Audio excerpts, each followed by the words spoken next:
5:30, so we'll call to order this meeting for Monday, October 21st, 2019. Carl, can I get a roll call, please? Councilmember Remley. Here. Ronayne. Here. Lunsman. Here. Reif. Here. Johnson. Bunceness. Here. Olson. Here. Rux. Here. Mayor Shauneman. Here, please stand with me for the Pledge of Allegiance.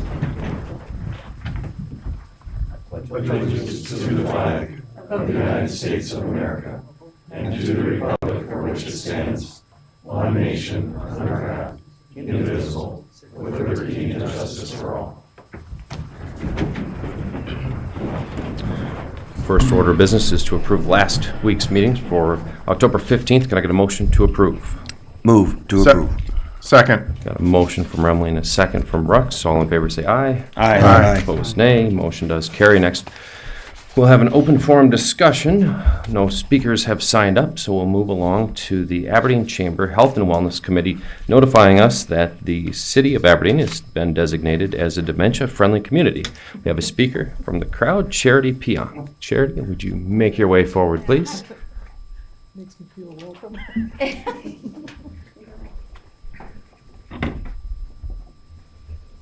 Good evening. Thanks for having us. My name's Charity Pionk. I work with Bethesda Home of Aberdeen. I'm the director at the Adult Day Health Center. With me I have Dr. Harvey Hart and Jessica Reeder with Primrose. And we would like to announce that a newsletter was sent out Tuesday, September 24th, to announce that the Aberdeen Chamber of Commerce's Health and Wellness Committee began the process of becoming a dementia-friendly community. And we officially got that notification in April of this year. An action team was put in place, which was made up of local healthcare professionals, business professionals, public officials, and the representatives and caregivers. In the readiness and recognition statement that was submitted to the DFA, in which that acceptance was received September 17th. The Dementia Friendly Association was founded in 2015 and is a national network of communities and organizations and individuals that want to ensure that the community across the U.S. are equipped to support people living with dementia as well as their caregivers. Dementia-friendly communities foster the ability of people living with dementia to remain in the community and engage and thrive into the everyday, today living. Bethesda will serve as Aberdeen's chamber organization and fiscal sponsor, although many other organizations that serve the elder population, much like Primrose, will be working together to best serve our community.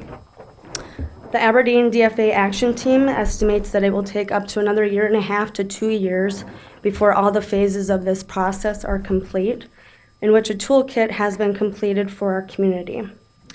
During this process, the action team will convene, engage, and analyze to act together and to educate our citizens of this community and foster dementia friendliness. Again, we just will be reaching out to other businesses, other representatives of the community to make this process for the Aberdeen community to become dementia friendly. So that's what we have. Thank you. Charity, has anyone any questions as it relates to the distinction or what that means? Much needed for the community. Yes, it very much is. Lisa, with the chamber, and Dr. Harvey, Jessica, and then there are others that Mayor Shauneman had submitted a letter for us to actually help get this going, as well as a couple other letters we had one from another caregiver as well, just to emphasize the need, as resources are kind of limited as to how we can educate not just caregivers but other people in the community that when they have maybe someone coming to their business who may have signs of dementia as to what they can do to help them as they proceed in that progression of aging. I think another exciting thing to mention is that we're the first city in South Dakota. So Sioux Falls wanted this. We got it. So I'm sure they'll be coming. Of course, we want to encourage them as well. But it's really exciting to be the first cities. Charity did a lot of a lot of work to talk with the people from Dementia Friendly America out of Minnesota. So we've got partners right next door. So I think we're just looking for cheerleaders from you guys. So. Rah-rah. I want to thank all three of you, and I had an opportunity to hear Dr. Hart's story and his personal connection with dementia, and so that was really touching, and I appreciate all that you guys have done to put into this. I guess the main thing that I see is that dementia friendly is kind of a basket term. It's more a fact of something to develop a environment for a person that's caring for a person with dementia to have easy access to community services, whether it be professional or just going out to a restaurant. Dementia communications are kind of special, and it just takes a bit of education to make that not a nightmare, but a good experience for a caregiver going out with a loved one. And keeps them in their home longer with all kinds of things that come away from that, and savings and emotional positivity. Yeah, I think I have someone at Bethesda currently that doesn't have dementia, but when you walk through that facility, you know there's a lot of individuals that are there because of that. And I had a former boss that I believe had dementia and used the new facility at Bethesda, and you know, I would think that it would be tough for that caregiver, day in and day out, just being concerned about, will that individual leave the residence? And I had an aunt that actually did that, and so it's a scary thing, and it's like I imagine it can be embarrassing too when you're out in the public, but giving support to that caregiver is very important. I guess to comment, as Mayor Schoeneman has indicated, my wife, I cared for her for 4 years with dementia, plus my extensive knowledge from medical practice. I learned more in the last 4 years than in the 50 years of medical practice about the stresses involved in that. And you mentioned the nursing home.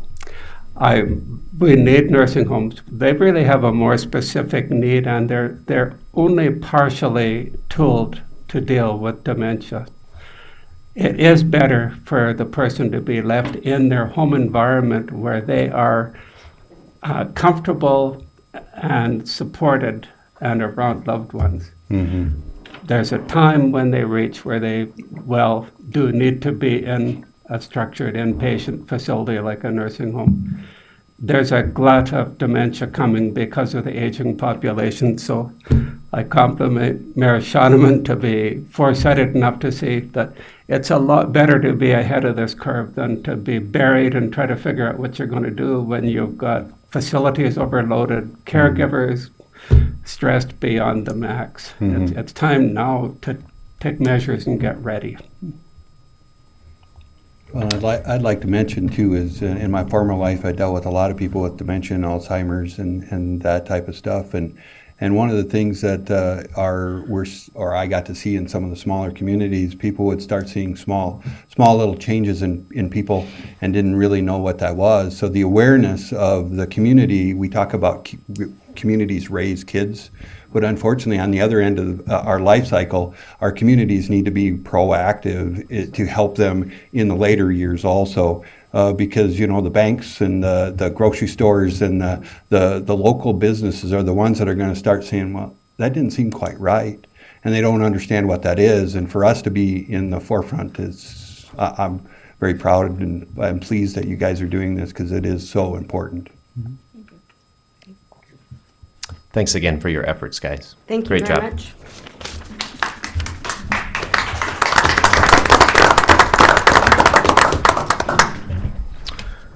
Next, we'll move on to the consent calendar, routine city business. We've got items A through E.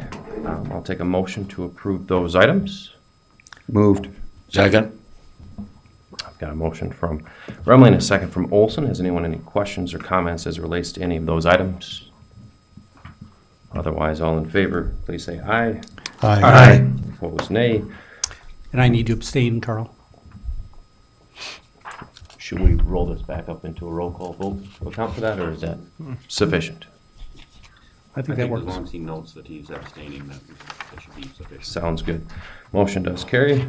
Next, we've got new business. We've got ordinance 1910-1, ordinance to rezone from C1 R4 district to R2 district for Lot 1, Block 37 of the Thomas Edition in Aberdeen to northwest quarter of the Section 24 T123N R64W of the 5th PM, Brown County, South Dakota, Lincoln Street.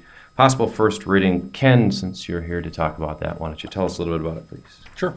The owner of this property has requested its petition to rezone in order to bring the property into compliance with its current use as a single-family residence to allow for additional construction on the property. Staff recommends approval. Move approval. Second. Got a motion from Rex and a second from Remley. Does anyone have any questions as it relates to this item? Otherwise, Carl, can I get a roll call vote, please? Councilmember Remley, Aye. Ronayne, Aye. Lunsman, Aye. Rife, Aye. Bunceness, Aye. Olson, Aye. Rux, Aye. Mayor Shoneman. Aye, motion does carry. Next, we've got Resolution 1910-02R, resolution to declare abandoned vehicles surplus property and to direct the disposal of such vehicles according to state law. Possible approval of Resolution 1910-02. Dave McNeil, what do you know about that?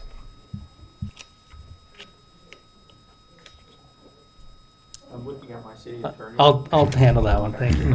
Fair enough.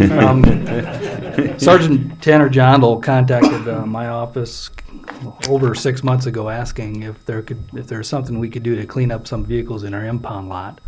And working with my legal assistant and Sergeant Jondal, they've been able to identify all of the vehicles, put out the proper notices to declare them as abandoned vehicles, obtain title in the city, and now we are requesting a resolution to declare those surplus and allow us to dispose of those. Moved. Second. About how many vehicles are we talking about, would you say? Right now, we have, I listed in think the there's agenda. 7. There appears to be 7 that we've identified now. We have a few more in the hopper too, so we'll come to you later on with those as well. And by the way, just so the public is aware, these aren't vehicles that were brought in 6 months ago and suddenly become the cities. These are all vehicles that have been in our impound lot for some of them for several years. I mean, so. They aren't coming for him. Mark, did you have, you make that motion? Rob did. Oh, motion Ronayne, and who's the second on that? I got the second. There we go. Motion from Ronayne, and second from Remley. Carl, can I get a roll call vote, please? Councilmember Rux, Aye. Olson, Aye. Bunceness, Aye. Rife, Aye. Lunsman, Aye. Ronayne, Aye. Remley, Aye. Mayor Shoneman. Aye, motion does carry. Next, we've got a resolution invalidating the votes of a council member due to conflict of interest. Possible approval of Resolution 19-10-4R. Ron, why don't you tell us a little bit about that? Before the council, and this was provided on the agenda packet, so the public has been made aware of that. Before the council is the first part of a resolution with recitals, which are called the whereas portions. And it deals with the invalidation of the votes from Councilman Bunceness on a number of items that he discovered that he has a conflict on. And what the council will be doing tonight, I think Councilman Bunceness would like to address the council at the beginning. And then what the council will be asked to do is to make the findings in the whereas sections, the recital sections, and then determine a remedy. So, Dave, at the floor. Yes, I believe I have violated Section 1(4)G of the Conflict of Interest Policy, which specifically talks about clients and participating in votes. And you can see on the resolution those violations. I would say that I'm going to be leaving so you can discuss this. But in one of the whereases, starting with South Dakota Codified Law 6-1-17 and Section 2-2B, it talks about conflict of interest or direct pecuniary interest. I do not have any direct pecuniary interest issues. This is about 1(4)G, conflict of interest, voting on items that I have a client that does business with the city of Aberdeen, or three clients, 4 clients. So I will leave. If I may, Mr. Mayor. Sure thing, Ron? So I will review with the council the information and the findings that are set forth in the recital, and also the potential remedies that are available to the council, at least within reason on this particular matter. And then would ask if there would be a motion to approve a resolution with a remedy. But for purposes of the recitals that you are seeing on this, Robin, can I have you switch over to me? You might as well. All right.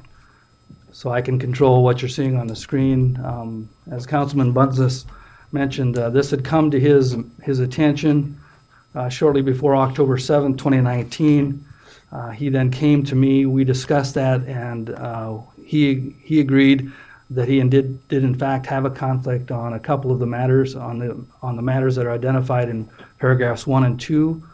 One was a meeting, a council vote on a permit to remove a damaged canopy for Alonzo Ward Hotel, and 2 are all of the meetings at which bills were voted upon.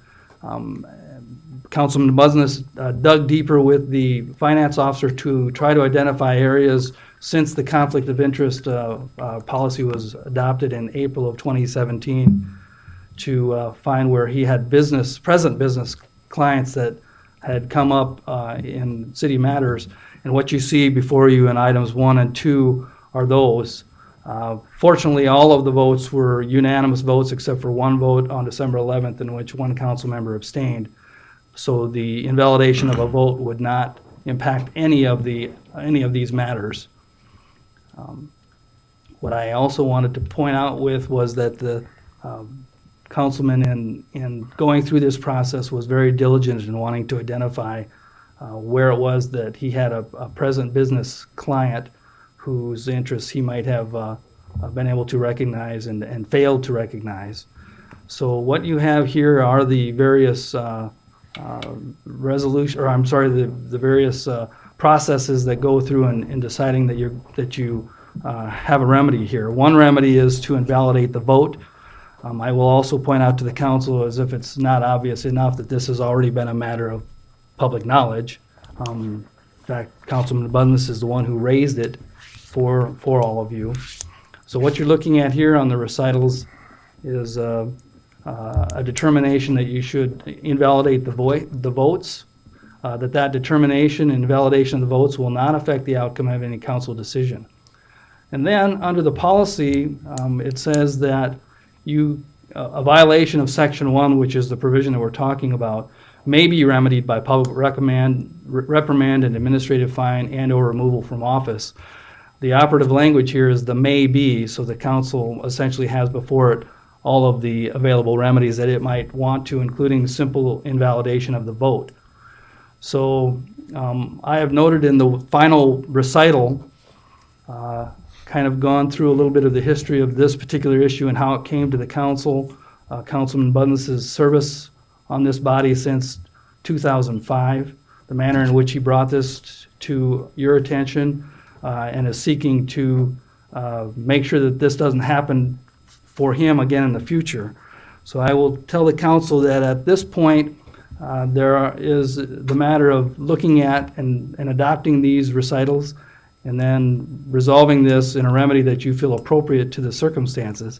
I should add that while the conflict of interest policy is a vital thing and necessary to uphold the integrity of council decisions, frankly, this is about as mild an infraction as there can be. So I am telling the council that its options, as I see them, are follows, and this is simply my recognition of the options in light of the actual facts before the council. And one is to simply validate the vote of the council member on the various matters. Number 2 would be to potentially admonish, which is essentially finding that there was a violation, but it was a minimum or de minimis violation is what it's called. And last could be a reprimand, which is more of a recognition that this is a serious violation or an intentional violation. So with that, I would ask that the council discuss and ultimately determine not only the findings here, but also a remedy appropriate for this particular infraction. Mark?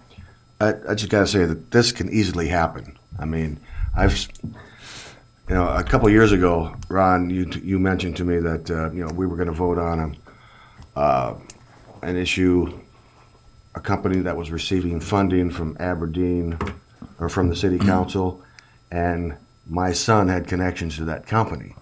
And if it wouldn't have been for you reminding me that, I would have been in violation of that. So I abstained from voting on that. So, and, with all of the things that come on this, especially the consent calendar, I mean, there's a lot of stuff there. And a guy can overlook that easily. And so I'm just saying that I don't think this is a very serious matter either. So I'm just telling you that I think that we should just nullify the vote and just go on.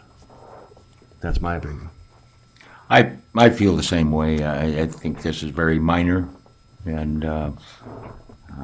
certainly Councilmember Busness did the honorable thing and brought it forward to us voluntarily. And so I would move that because of these violations, that his votes be invalidated. And those being invalidated are not going to affect the results of any of those payments that we made. I would move for invalidating his votes. I'll second that. Does anyone else have any discussion points or questions? for the city attorney? The main thing with this is, as I looked through this, the majority of them were in bills. And twice a month we get bills. And how many of us really look through all 40 or 50 pages of what can be those bills every time they come out? And that's kind of like the public doesn't know that we get copies of the bills, and we get them twice a month. And to look through them can be every department, everything is actually, you can miss stuff. And like I say, these are, like I say, to me, this is, again, probably a minor infraction that can easily happen to any one of us. And I'm satisfied with the motion on the floor. So Ron, quick question for you. So we'd started these items being listed at the date in which the conflict of interest policy was created, but there's no infraction with state conflict of interest laws or rules. I would say no, there would not have been a conflict with any state rules at that time for any of these, yeah. Okay, sounds good. So we've Well, got I guess I should back up, potentially the first one, number one, on the permit, but as far as the prior financial ones interest ones, before yeah. these 2 years worth of records. I don't believe that these would have been violations before, and they wouldn't, but for the conflicts of interest policy, I don't know that they would have been a violation under state law either. Fair enough. We've got a motion from Mike Olson, and we've got a second from Rob Ronayne. Carl, can I get a roll call vote, please? Councilmember Remley, Aye. Ronayne, Aye. Lunsman, Aye. Rife, Aye. Olson, Aye. Rux, All right. Mayor Shoneman. Aye, motion does carry. Excuse me, Mayor. Then following the approval of that motion, everyone is looking now at this portion where it says council to determine remedy. The resolution, when printed in the minutes, will read, at this point here, because of the violations of Aberdeen City Code Section 2-2 and of Section 14G of the policy, the vote of Councilmember Bunceness on each of the above matters is hereby invalidated. Such invalidated votes do not affect the outcome of the decision of the City Council on any of the matters. No additional remedies shall be imposed by the council upon Councilman Bunceness. So that language will be inserted at this point. Fair enough. Should we call Dave back in for the next item?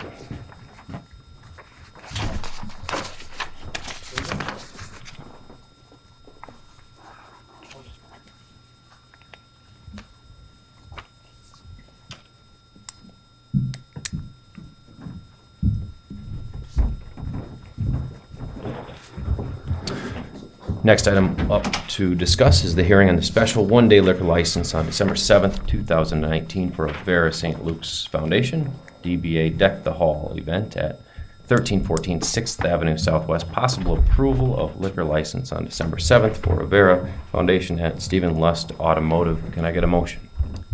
So moved. Second. I got a motion from Rux and a second from Olson. Has anyone got any questions as it relates to that temporary liquor license? Otherwise, I can just do a regular old vote on this one, right? All in favor, please say aye. Aye. Opposed, nay. Motion does carry. Next, we've got review the current 2021 promotional fund budget process. Lynn, why don't you lead us off with that? Okay, thank you.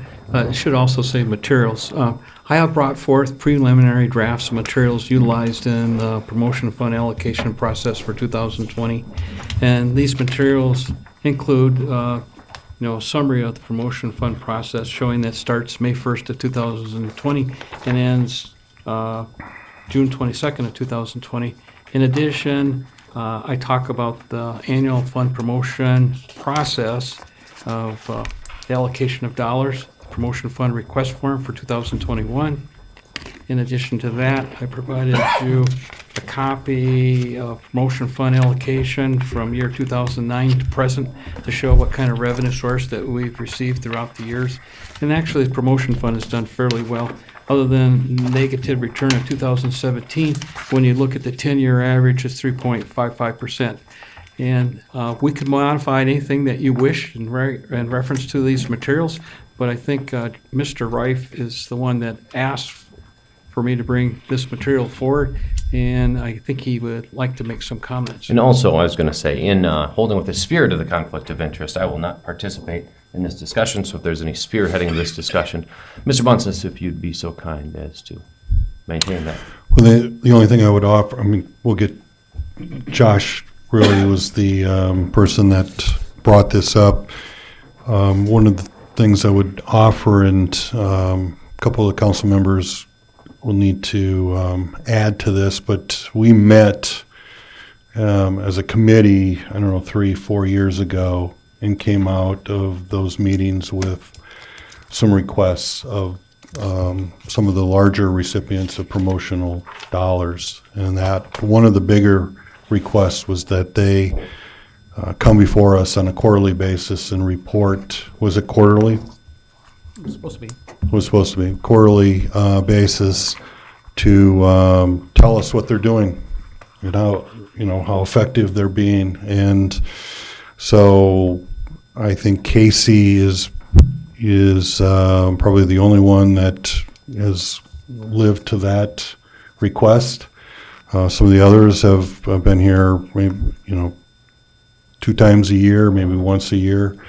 And I'm struggling to remember what the other items on that list were that we asked.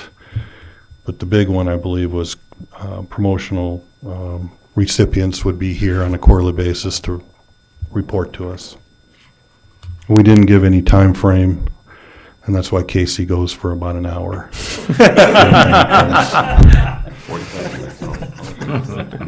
So,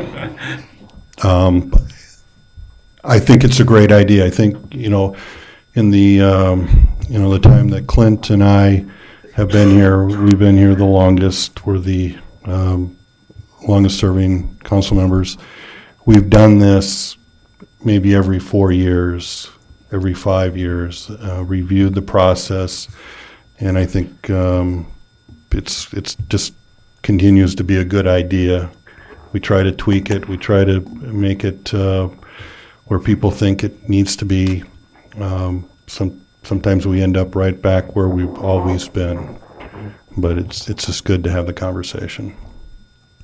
Perfect, and that's kind of what I'm looking for. I started down this after I was newly elected, and the allocations were published in the newspaper as to who was getting what funds allocated in the promotional fund.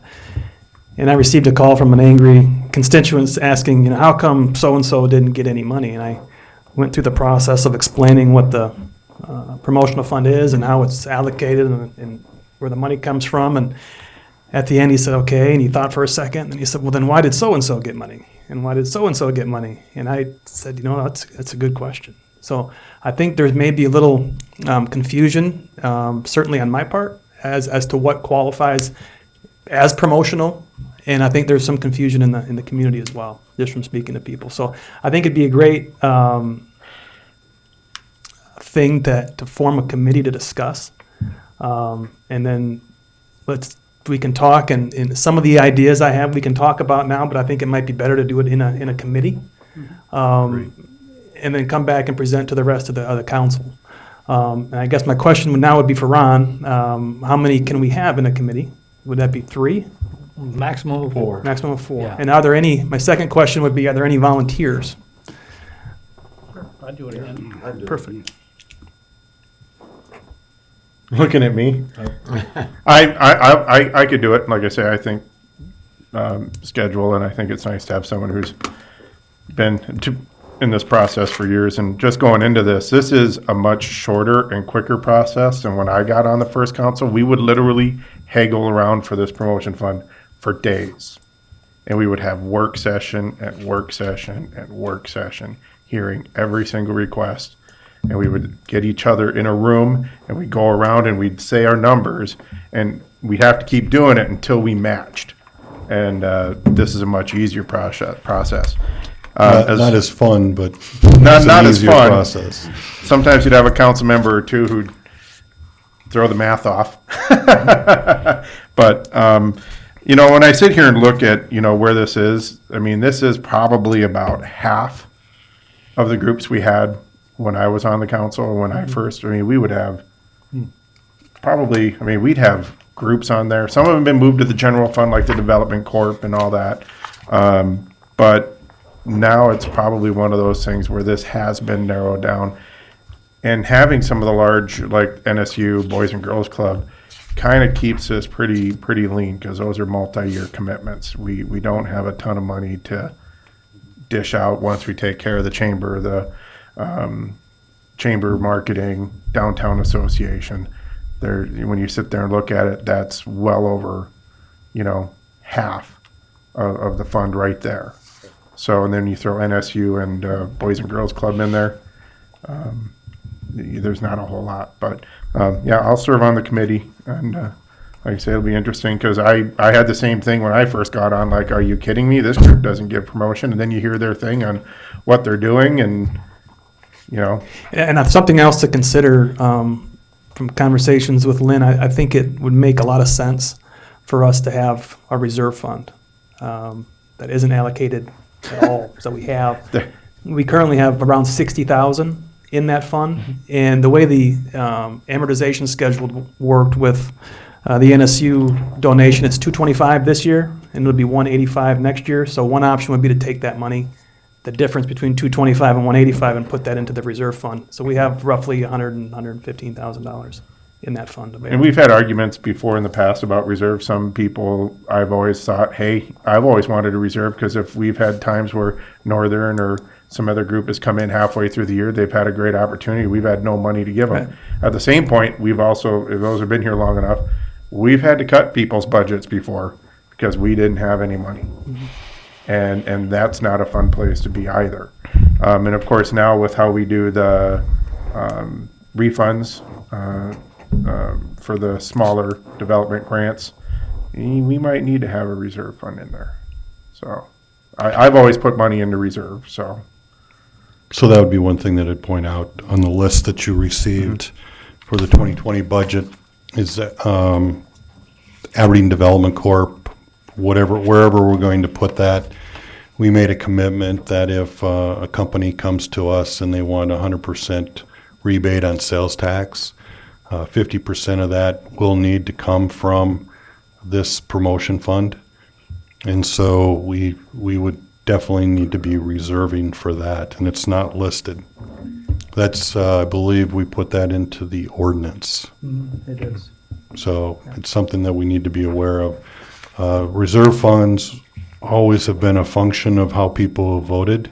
So if you're talking about reserves, you would need to get specific and have an allocation, I believe. Because we always have the choice of having reserve funds, but we're always spending 110% of it. I would like to work with the community also. So here's what I have for the committee. I have Mr. Remley, Councilman Ronayne, myself, Clint Rux, and Lynn Lander. And maybe Ron can show up. Is that fair? I'll send some follow-up emails, and we can try to get this put together within the next few weeks. Is that fine? Mhm. Okay. So Lynn doesn't count as a No. member of the committee. Thank you. So I guess I'll right away be able to absent myself from this meeting, because essentially all I need to do is advise you as to whether that would be something that's allowed by the promotion fund. And I can tell you that the way that the Attorney General, because there are no decisions on this, the Attorney General interprets this language in the statute very broadly. So frankly, even looking at all of the current recipients of promotion funds fall well within the definition of promotion of the city. So I'm just telling you so that if you're looking to me to tell you, can we do this? I'll tell you right now, the answer is yes. Yeah. And I can actually read the Attorney General's opinion. It goes on to say, promotion is a broad term and encompasses anything which contributes to the growth, enlargement, or prosperity of something else or otherwise furthers, encourages, and advances the same. That clarifies things. Thanks. It's one of those state things. They like to muddy the water even more every time they do something. Well, I'm one that looks forward to your report. Good. And when's the typical application deadline for this? That If you look May at my... May 1st. May 1st. Okay. Yep, May 1st, and so it has to be done before then if I have to modify any type of applications or reset the calendar dates.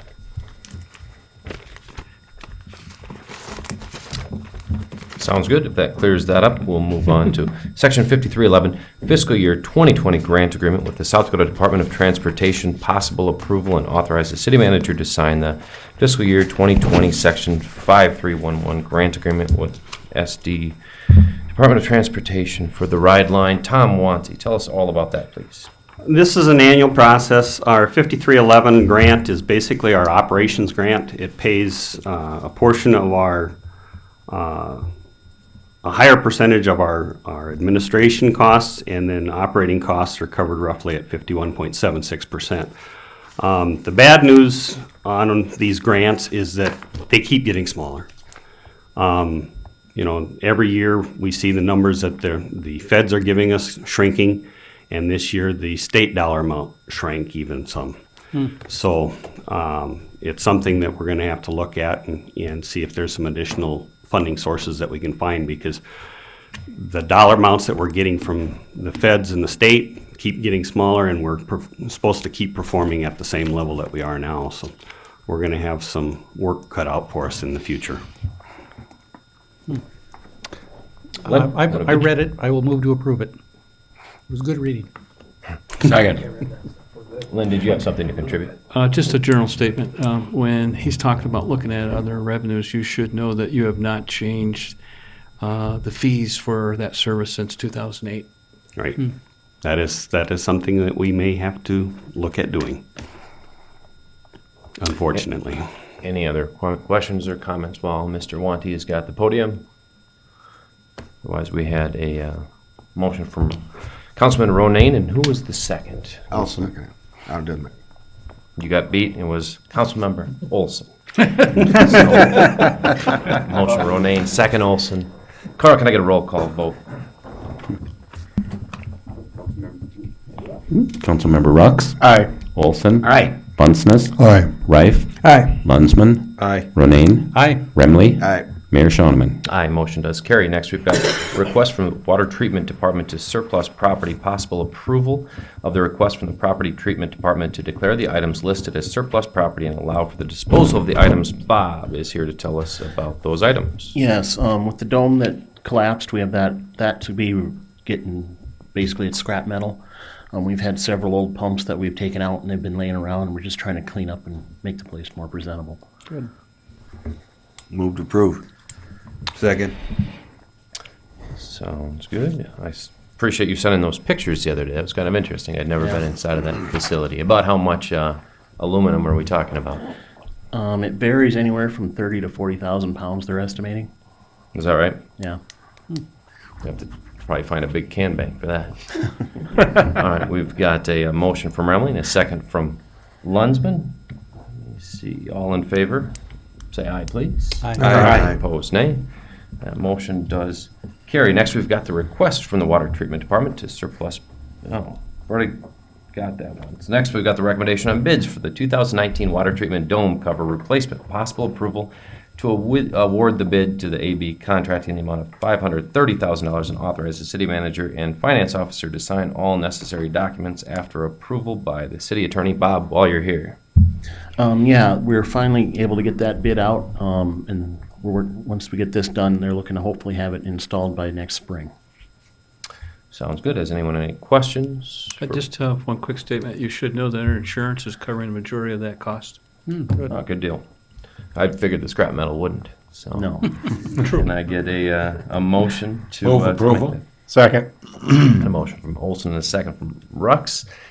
Carl, can I get a roll call vote, please? Councilmember Remley. Aye. Ronayne. Aye. Lunsman. Aye. Reif. Aye. Bunceness. Aye. Olson. Aye. Rux. Aye. Mayor Shonneman. Aye, motion does carry. Thank you, Bob. Next, we've got recommendation on bids for the 2019-2020 snow removal services. Possible approval to award bids on schedules A, B, C, and D for snow removal services as recommended. Robin Bob Zine. The bids are submitted a week and a half ago. We did find that for the nighttime operations that there were less bids or a lower amount of bids submitted for help on our nighttime operations. So that will cause us to do some shifting of our personnel. We will probably be doing a little bit less of the trucking at night and trying to fulfill the equipment operations, the motor graders, the loaders, skid steers, with our own personnel, a little more heavily concentrated. Bottom line is, we still have an obligation to do it the same way we've been doing. We did line up an additional lease motor grader so that we would have that available, and we'll have to train some additional personnel. We'll be looking to other departments. We have asked for, like, Parks and Rec, our utilities folks are all in on it, and we do try to get a lot of the departments involved. So we will find a way to make this work, even though we've got less outside help than we've typically had. And we're recommending approval of the bids as submitted from all the contractors. And probably the one thing that we will do is, if we do not need all the trucks, let's say for an entire 10-hour shift or 12-hour shift, then we release them on the basis of cost per cubic yard per truck, which we've done in the past. So our recommendation is to approve as bid. Moved. Second. So we've got a motion from Bunceness and a second from Remley. Carl, can I get a roll call vote on that, please? I have one question. Oh, before we sorry do about if that. you don't mind. Is there any indication why we got so many fewer bids and why we weren't seeing the Well, numbers from the past? The number of the nighttime operation, I believe the contractor had a little more difficulty. They have their own contracts that they're dealing with on top of the city's contract. And a number of the snowfalls were done early enough in the day where we did the nighttime operation first. So the downtown core was taken care of first. That pushes their crew, where some of their employees are working very, very extensive hours, not given much time off, and it was just pushing them too hard. If we had had the downtown stuff as a second night operation every time, I think it would have been fine. But in some of those cases, the downtown would go for 36 or more hours without service. And that's, the way we've got it set up, that's unacceptable. So we are gonna have to try to find a way to make sure that nighttime operation is done in a timely manner. And if it comes too late at night, then we do push it off one day. But if it quits snowing at noon, it's pretty hard to justify not doing anything with the downtown that following night, so. Thank you, Robin. Carl, can I get a roll call vote, please? Councilmember Ruggs. Aye. Olson. Aye. Bunceness. Aye. Rife. Aye. Lunsman. Aye. Ronayne. Aye. Remley. Aye. Mayor Shonneman. Aye, motion does carry. Next, we've got recommendation on bids for the 2,000 tons of de-icing salt. Possible approval to award the bid to Blackstrap Incorporated for $90.70 per ton of de-icing salt and authorize the city manager and finance officer to sign the necessary documentation after approval by the attorney. Robin, tell us about that bid. I'm officially giving up my life as a gambler right now. We rejected their bid at $89.70, anticipating that we would possibly have some interest. There was no other interest, and now we're paying $1 higher, which is going to cost the city $2,000. I apologize. I thought we would have a lower bid, but so the gamble did not work, but I thought it was worth it since it was $10 higher than what the state was paying. So I'll move to approve. Second. A motion from Ronayne and a second from Remley. Does anyone have any questions on paying for salt? All right, Carl, give me a roll call vote, please. Councilmember Remley. Aye. Ronayne. Aye. Lunsman. Aye. Rife. Aye. Bunceness. Aye. Olson. Aye. Ruggs. Aye. Mayor Shonneman. Aye, motion does carry. Next, we've got the approval for the bill list for October 21st, 2019. Can I get a motion to pay the bills? Moved. Second. A motion Ronayne, second Remley. Carl, can I get a roll call vote? Councilmember Ruggs. Aye. Olson. Aye. Bunceness. Abstain. Rife. Aye. Lunsman. Aye. Ronayne. Aye. Remley. Aye. Mayor Shonneman. Aye, motion does carry. Next, we've got the city manager's report. Lynn, what have you got for us? Okay, I just have one item. It's unfortunate, but Randy Meister, our fire chief, wasn't able to attend tonight's meeting, but he did call me and indicate to me that ATF and the state fire marshal, as well as DCI, has completed their investigation at Melch House and found no criminal act. He did indicate that the insurance company will continue their investigation, and more than likely they'll bring in a crane either Thursday or Friday, trying to lower the adjuster down into the area to view the various different floors. But we were also told the engineering firm came in and looked at the structure, and it's deemed to be unsafe, so I wouldn't be surprised at a certain time in the future that the structure will have to be demolished. Fair enough. One point that I would like to make, that fire did destroy a viable business as well as a beautiful building, but more importantly, perhaps, it was 17 people's homes. So a lot of individuals have been displaced. Good Shepherd Lutheran Church has been the depository for items that people would like to donate to those people. A lot of them don't have furniture or clothing or other things. There's a person at the Good Shepherd Lutheran Church that has people's clothing sizes and that kind of stuff. If people are interested, also, Dakota Bank has set up an account that will distribute money that is donated to those people directly that have been affected. So if any of you guys would like to chip in on that, I think it would be greatly appreciated to those people that no longer have homes. And a great number of businesses did kind of step up and provide good services for those people in the meantime. So a lot of good community support there. Has anyone got anything else to add before we convene? Otherwise, I Move to adjourn. Second. got a motion from Munson, a second from Olson to adjourn. All in favor, say aye. Aye. Opposed,